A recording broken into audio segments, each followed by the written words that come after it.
What's up, guys and gals? Welcome back to the Nerd Castle. My name is Splattercat, and we are here today with the next episode, as you can tell, fighting the Dredge in Stoic Studios' The Banner Saga. In the previous episode, we had gotten a ton of supplies. We had raided the Longhouse up here, we had killed off the rest of Eccles' men, and now I think we're about ready to depart. We've got enough supplies to last us a while, we've done all our upgrades, and there's not a whole lot to discuss there. Let's be on our way. Outside the walls, things are a mess. Dredge are everywhere. Fortunately, they're going to be around the hill on which... Fortunately, they're going around the hill on which Frostveller sits, heading south, and show little interest in following you as you cross into the wastes.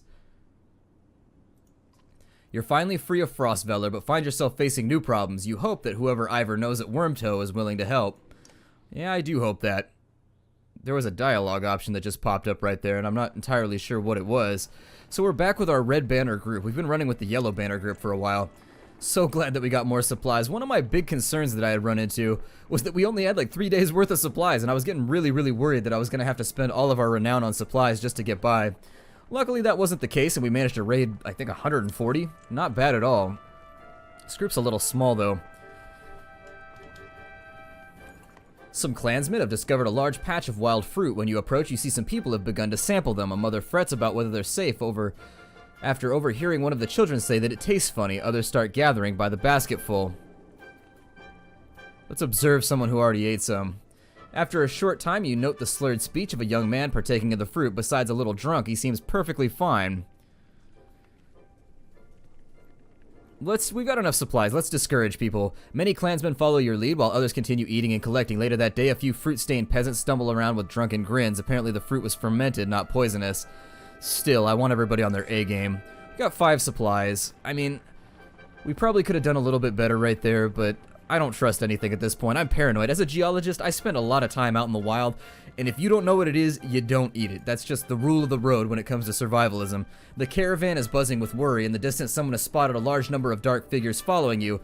The Dredge, cries one woman, but something about it tells you they don't quite look like Dredge. Gods be damned, chokes one F, standing in one of the carts to get a better view. Worse than Dredge. That's Eccles. The news spreads throughout the clans like wildfire. Eccles, why would he, starts Oddleif, unless he's after you, Onif? He's insane, interjects Onif, and unpredictable. That's a good number of fighters with him. Your mind races considering what to do. I suppose. I don't really want to work things out peacefully because, as we've talked about before, the man is insane. He's not exactly the kind of person that you want to bargain with. I believe we're gonna go for... let's outpace him. March, you shout, getting the yaks moving more quickly. The caravan sets a quicker pace, and you hope to outrun them. It's been barely an hour before you realize that it's futile. You'll never outrun a bunch of trained fighters on a vendetta. You stop the caravan just as Eccles and his fighters start to close in. Let's see what happens when we talk to him. Onif and your allies will leave the caravan at a determined pace. There doesn't need to be bloodshed, you shout as he approaches. Why, Rook, my good friend, he replies, throwing his axe to the ground. We come to parley, not kill. Really? Why would I believe a word you say? Rook, we were good friends. What happened? Look at the look on that face. That is not a face that says we're friends. That's a phrase that's been hitting the meth pipe a little heavily. You tried to kill us. Just go back to Frostveller and leave us alone. Ah, Rook, it's your pretty girl. I'm glad nothing happened to her. With the Dredge, I mean. My friends, how could I forget everything you've done for me? Broke into my city, took my warriors, took my food, and then killed some people so that you could take more food. That was a nice touch. And you took one of my best men. How are you, Onif? Did they treat you well? Shove it up your ass, Eccles. If you came here to kill me, let's get it over with. Nothing like that. You must think you know me, or people like me. What did 1F tell you? I'm crazy? I haven't survived because I'm crazy. I did what had to be done to make it in Frostveller. The only mistake I made was you. What kind of man are you, Rook? You look like an average man to me, a man worried about his daughter, maybe. Just making his way. But then look behind you. How many people is that? They follow you, fight for you. Why? What kind of man are you? The kind who does... if I say that one, it's gonna be... he's gonna be like, well, I do the same thing. Let's tally-ho on out. I'm gonna say I'm doing my best like everyone else. We're all doing our best. Why are you their leader? Why do they look up to you? Why do these people think... who do these people think you are? You saved them. You're a hero. Maybe that's more important than who you really are. What's your point, Eccles? I'm your prisoner, Rook. Bind my hands. Frostveller is done. I can't survive there thanks to you, my good friends. You may not have cut my throat, but you sentenced us to death. I don't believe that's who you are. Is this some kind of apology? You can't trust me, I know that. Take me and my men as prisoners if that's what it takes. Echo looks down at the ground and the words come slowly to him. I'm not above begging.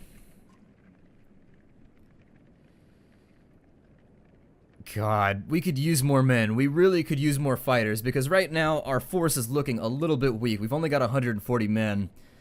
Then again, he did try and kill us in the past, and if you've learned anything from Malcolm Reynolds, it's that if somebody tries to kill you, you try and kill him right back. I think I'm gonna go with, if we take him prisoner, let's let him join us. I mean, we need it. We need fighters. You fight the dredge just like the rest of us. You fight for everyone now, not just yourselves. And if you even look the wrong way at a single man, woman, or child in this caravan, there will be no hesitation about killing you on the spot. You do us a great honor. A greater honor than I had hoped, Rook. These people are right to follow you. You'll have no harm from us. I may be reckless, but I pay my debts. The caravan eyes them suspiciously, but they try to fit in, following your orders. You expect to hear complaints about this. Things are definitely becoming complicated. Plus 45 fighters. We'll take it. Let's camp out for a bit. Our morale's looking a tad turdish. That is, having the qualities of a well-polished turd. Let's rest for a day. We also have wounded people, so I think the resting is probably going to help us out here. 2 days, let's have a look at our heroes. Everybody's back up and ready to... Oh, Echo joins the group as a grudge wielder. That's not... God, his squinting eye, his twitching, squinting eye just makes me feel very, very nervous. I've met a few gentlemen over the course of my lifetime who have that look about them when they've been called into tight quarters, and... They definitely worry me a tad. Echo leaps to great heights before bringing down his axe on the enemy, causing all units adjacent to him to be knocked back, friend or foe. Effective units take normal strength damage plus 1 for each space they're pushed. Not a bad ability. If you can send him into the middle of the enemy and just have him do that right there, he's a little bit of a lancer, I guess, if I wanted to draw a correlation to JRPG terms, but he's rank 1 right now. He's got a pretty good threshold for exertion. A good threshold for armor as well. He's pretty good at breaking armor too. Not a bad character all around. A worthwhile character, I think, to replace one of our thrashers if the need be. Okay. Let's be on our way then. Looks like we have a conversation with somebody over here. Let's go ahead and have it. Just take it easy for a while. People are noticing. They've noticed, have they? We're on the edge of dying daily and you want me to take it easy? Gods, I should be plowing twice as many fields, you understand? Don't get us thrown out of this caravan, Mogun. It's not just you who suffers. Right, so you get married, have kids, now I'm supposed to settle down too, yeah? What happened to the two brothers clam up as you approach? Apparently he's been finding them fields, them fertile fields. That's right, I've got a kid to take care of. Cool your head, Mogun. Hogan departs, leaving Mogun looking awkward. Rook, what brings you around? Just heard yelling and came to check it out. You come running every time you hear yelling? That must be why you look so tired. Look, it's not a secret. I like women, Rook, and they like me. They love this scar. Forget it. Listen, all this death. Every night half the caravan cries itself to sleep. Pathetic. Come on, Rook, be honest. This is a good living. Half the world just tilling soil until they keel over. What kind of life is that? We're lucky. You could go your whole life with no goals, no purpose, nothing to fight against but boredom and hunger. I'm glad for all of this. I get what you're saying. Look at it like this. We're fighting to the death almost every single day, yeah? You could curl up in a little ball of fear, you can go hide in the woods eating nuts and appreciating leaves or some nonsense, or you can enjoy the struggle. Know which one I pick. Anyway, just so you know, I'd never go for a let, I promise you that, or Oddleif. They're all yours. It's his daughter, man. Appreciated, Mogun. You depart unsure whether your opinion of Mogun has changed for the better or the worse. He's that guy. Everybody has that friend when you go out on the town. Everybody has that friend. the unapologetic womanizer. I know at least 2 or 3 off the top of my head. Let's go ahead. We're going to get back on the road. We're going to cue our trucker music and just be on our way. I feel as though there's probably going to be a battle coming up pretty soon. The game has done pretty well with its pacing thus far. That's one of those facets that I haven't really discussed. But I do like the pacing of the game. Every now and again you get a fight. The pacing of the save points could use a little work though.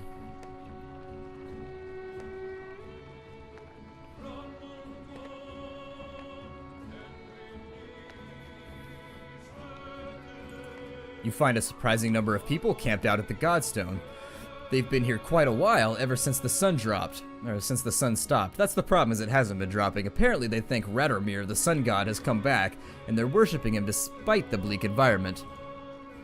They welcome the caravan, mingling and swapping stories with others while you rest. They have almost nothing of value to trade, but their leader approaches and offers to let you join in their tribute. Ask what the tribute involves. Gullen Fury, one says, showing you a golden liquid in a silver bowl. He places some on his chest, which almost sounds like it's sizzling, and explains through clenched teeth it's a gift from the sun god, an oil that burns like the sun and lets them see things clearly.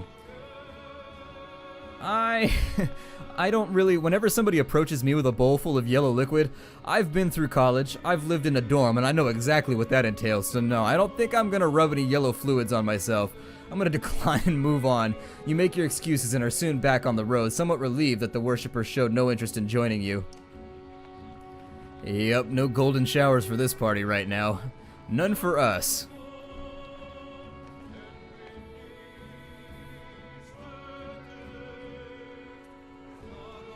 The music kind of amped up during this period, so I keep expecting something like epic to happen. Oh, we're sad again. Let's go ahead and take a break.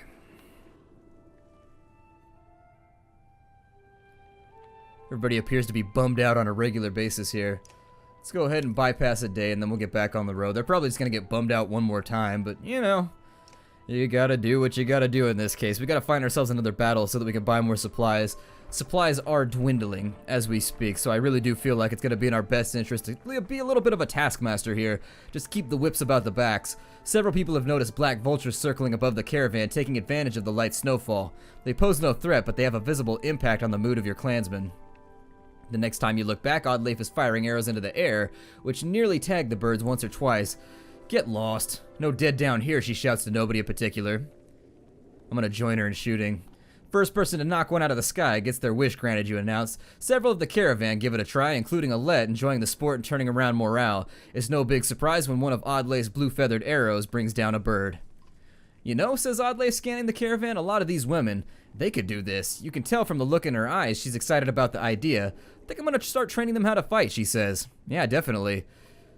We can always use more fighters, you tell Oddleif. If Alette is any proof you know how to train someone with a bow. Oddleif gives you a smile. She heads off to some of the women in the caravan, showing them the vulture she shot down. My big decision right there is absolutely, when you're in this case where you've got your back up against the wall, there's no such thing as a division between men and women at all. I mean, you've got to have everybody squared away. In any case, you've got to have everybody ready to fight. They're going to kill us all just the same when it comes down, so why not train everyone? God, poor morale one more time. It's a little disappointing. I think that means we start with -1 when we go into the battle with our willpower.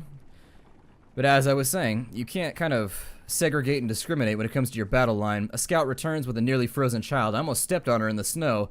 Looks like she must have been running from something. Patches of blue mottle her pale skin, but her chest rises and falls ever so slightly. Even just carrying her along would kill her in a state like this, says a woman. We could be in danger here, points out another. Let's stop and look for survivors. 1 hour, you shout. Look for any survivors. Healers, do what you can. A fire flares to life as you follow the scout's lead. Your search is fruitless and you return to the fully settled camp. The healers still fuss with the girl's blankets, but it looks hopeful she'll pull through. The next day, you set out again. I don't think we got the bonus for resting there. I wish we did. Unfortunately, we're going through supplies at a ridiculous pace.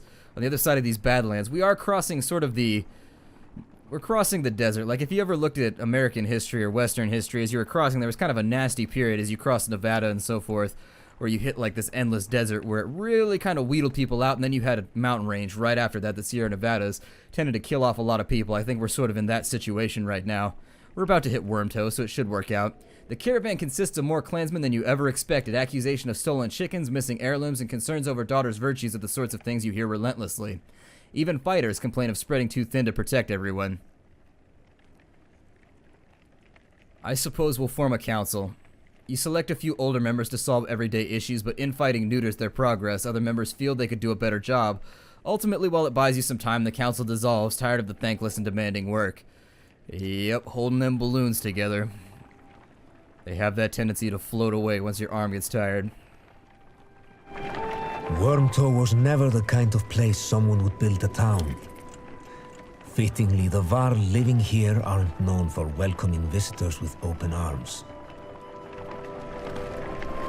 We haven't gotten a warm welcome thus far, so I don't really have high hopes that it's going to happen here. The Var will find you before you see them, not surprising with this many people behind you with weapons drawn. They demand to know why you're here, but back down when Ivor tells them he's come to see someone named Krumir. Well, I'll be damned. Krumir, it's been a long time. Yeah, it has, so what brings Ingvar to Wormtoe with his very own village of humans? Bad news, Dredger coming down from the north and we barely made it this far. That is dire news. Come on, we have food. We'll discuss it more in the meat house. As you follow the old Varl into their meager town, you catch him quietly saying, if it were anyone else. Well, it sounds like we've got the right friends then, and you know what? Sometimes that's all it takes. I've talked with the warriors here. I'll be honest with you, half want to go north and find out what happened at Blotzbalger. Some think we should go to Grofheim instead. None of them are happy that you're here. What do you think? If I had it my way, I'd stay here and let the dredge come. But you made this a problem, didn't you? We can't feed this many people for long, even if they don't eat much. This is a Varl town. Most of us take care of ourselves. You've got women, children. We could pitch in and make this place livable. It doesn't work like that. These Varl are here to get away from civilization, not make one. It's Krumir's call. We won't be long before Dredger here too. No, it won't. And if there's one thing we should do, it's tell Gerunder what's going on. Who's Gerunder? The Varl King. Well, as close to one as we have. Ingvar, where'd you find these people? Stay here and rest, but once yours are ready to go, we do. I'm going to see off those who want to head north, but I'll join you to Grofheim. More travel? No, we've already come so far. Stop the pouting, girlie. Even if Gerunder won't listen to a tired old Varl like me, I have a feeling they'll pay attention to your friend Ingvar here. They'll listen to Ivor? He hasn't told you?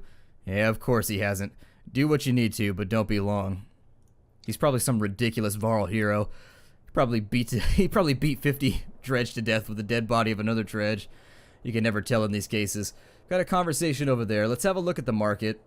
I mean, our morale is piss poor right now. We don't really have the supplies to get anything done either.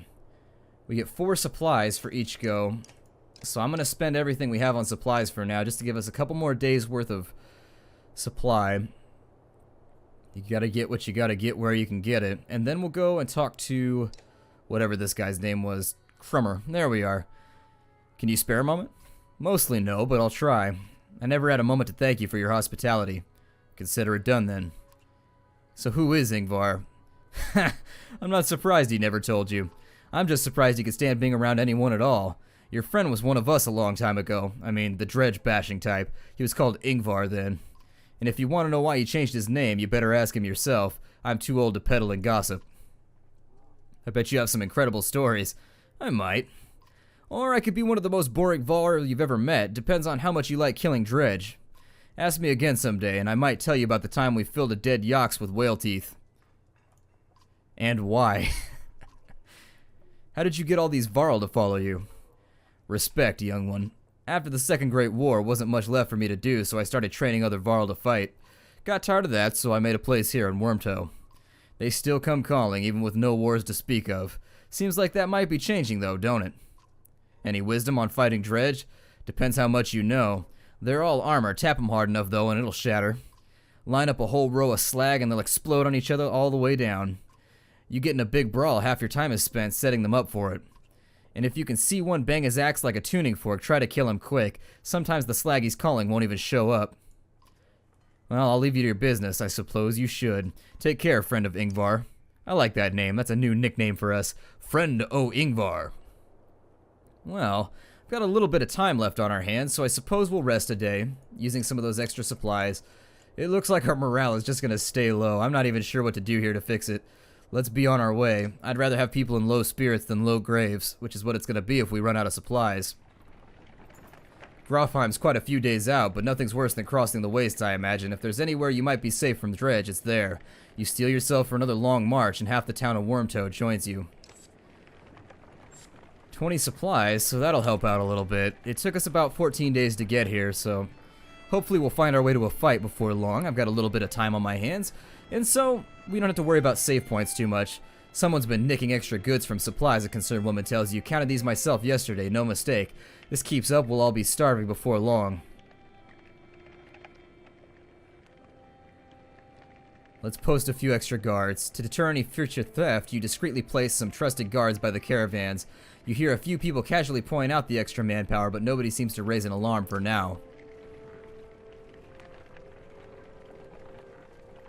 Well, compared to the high morale of our other group, I'm a little disappointed, but we've got a really nasty march, and this group appears to be a little bit more segmented with regards to having a lot more clansmen than fighters. The other group's got a lot more hardened soldiers, and I feel like they might be ready. More supplies missing, the woman by a wagon says to you, and look, tracks, right there. They look like children's footprints, but my husband and I followed them into the wilderness a ways. They meet up with some adult tracks, no telling how many. Let's go ahead and round up and question the children. Your clansmen are on edge as you question the children. None of them seem to know anything about the food, but you manage to scare them more than you intended. 2 brothers in particular are left on the verge of crying. Well, that wasn't my plan. Like, how did I lose food for questioning children? In either case, I wish I had a little bit better of an explanation right there, but you haven't seen Alette for much of the day. When you do find her, she's returning to camp alone from a fair distance away, looking rather sullen. She keeps her eyes on the ground as you approach. Sit down quietly. I feel like things are changing so quickly, she eventually confides. And it's not just that. Everything is going so wrong. I've been talking to Ekkel a lot. This gets your attention. Yeah, and what has he been telling you? He told me how he and Onef are kin. Ekkel had a sister who married Onef, but she died a long time ago. They've been bound since, but then Onef left without him. Just left him behind without a word, and that's why he came after us. Yes, I'll confirm it. Eventually you find Onef back at the camp and relate the story. Is that what Ekkel told you, replies Onef. Then he sighs. Well, that's true about his sister. She died of a fever when we were just married. Surprised he opened up like that. So I left him in Frostveller, he continues. He'd be fine one day, ready to kill his own men the next. Sometimes he would. I'd make the same decision tomorrow. Well, I'm gonna let the issue drop. I'm not trying to stir up any more problems. I mean, things are bad enough right now. We're having a really rough time. You feel certain Alette got the message. Instead of stirring up more trouble, you decide to let the issue drop and a tighter watch on Ekkel. I don't know how far we're gonna be off on this leg of the trip. It could be a while. We've only got 10 days worth of food left. This is probably gonna be an event right here. Maybe? Yeah, painted stone. Let's find out.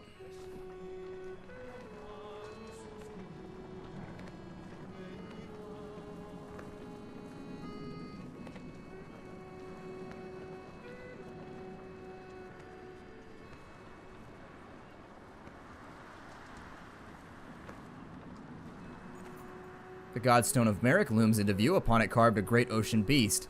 Jagged stones jut out of the snow like shark fins. It's hard to imagine the Nordfelling Waste being filled with water at one time, but the Godstone stands as a reminder of the vast lake that it used to look across. A blessing, shouts one of the men in your caravan, holding up what looks like a silver coin. It's a fish scale, he says, pointing out the rainbow pattern that shows in the sunlight. Soon a curious child has found another hiding in the snow, and then a third is discovered. Perhaps they'll bring us lucky over here. And before long, the caravan has become obsessed with gathering the shining scales. Let them take their time, whatever. By the end of the second day, the scavenger hunt still continues unabated, and even you are starting to feel something in the back of your mind like you need to have one of the scales. You shake it off, uncertain whether to let this continue. Let's go ahead and take the caravan out of here. You start to wonder if something unnatural has a hold on the minds when the call to leave is met with open aggression. Ivor helps you get them moving again, and you wonder how long they would have kept searching if you had let them. I didn't know if maybe they were going to find fish under the ice or something that somebody had left and we needed supplies. We got a I don't feel like anything ends well in this game. If you notice that, like, every action you take just has no real good outcome. You always end up losing food. What is this over here? I hope that's just bushes. Oddleif calls you over, grinning. A row of women holding bows of differing age and experience line up before a row of trees in the distance. They fire, doing an impressive job of hitting the trunks. I think they're ready to fill some dredge with feathers. One woman still hasn't shot her arrow. She stands perfectly still. The others watch. Just as the winds shift, she lets go, and her arrow flies not into one of the trees, but a snow rabbit that had scurried out from underneath. Dinner, she says, smiling. A group of men from the caravan approach. Listen here, says one. Practice all you want. My wife isn't fighting dredge. The other men agree in chorus. We don't want to see a battlefield full of dead wives and daughters. Well, we're going to stand by it. I mean, back in the day, they did have shield maidens, I mean, for sure, so you may as well. The men argue their point, but eventually relent. Thanks, says Oddleif. To be honest, it was harder than I expected, but the more people who can hold up their own, the better. The women return to camp, just not as clansmen, but as fighters. Very good. I like Matheld. I mean, that's what I'm talking about right there. We've got Matheld. In my Mountain Blade playthrough, We've got ourselves the daughter of a Thane. The exact same thing, we're just turning into Thane's daughters. Several women are talking expressively at the young girl found nearly frozen to death, now called Alkfrosta. The quiet child's face expresses quiet terror, aggressively jabbing at the dirt with a stick, with which she clearly used to draw on the ground. Let's look at the drawings. The markings are somewhat intricate. The squares and circles could be wagons, including a depiction of yaks in the front. A line from the yaks leads to deeper gouges where Alkfrostas jab the stick repeatedly. Depending on how you look at it, though, it could be almost anything. See if we can talk to her. You're safe now, Alkfrosta, you say, looking into the girl's blue eyes. She calms a bit before stepping towards you. Using her stick to point at the deep gouges in the ground she previously made, she whispers, "Edge, edge, edge." It doesn't mean anything to you, but you feel like you connected with her a bit. Yeah, any sound's better than no sound. I suppose at this point, let's consider making a camp, because we are sort of getting towards the end of the episode here, and this has been kind of an uneventful episode. My name is Splattercat. Thank you for joining me here at the Nerd Castle for a bit more of the Banner Saga. I feel like I've been making the wrong choices here. Bad things keep happening. Every now and again, I mean, I try and do the thing that's really... I don't know. I try and do the thing that I feel will probably end up with the best result every single time, whether it's kind of spurring people onwards or slowing people down when I feel like they need it, but in any case, I seem to be alternating between picking the worst choice at every option. Take care out there, everybody, and I will see you tomorrow.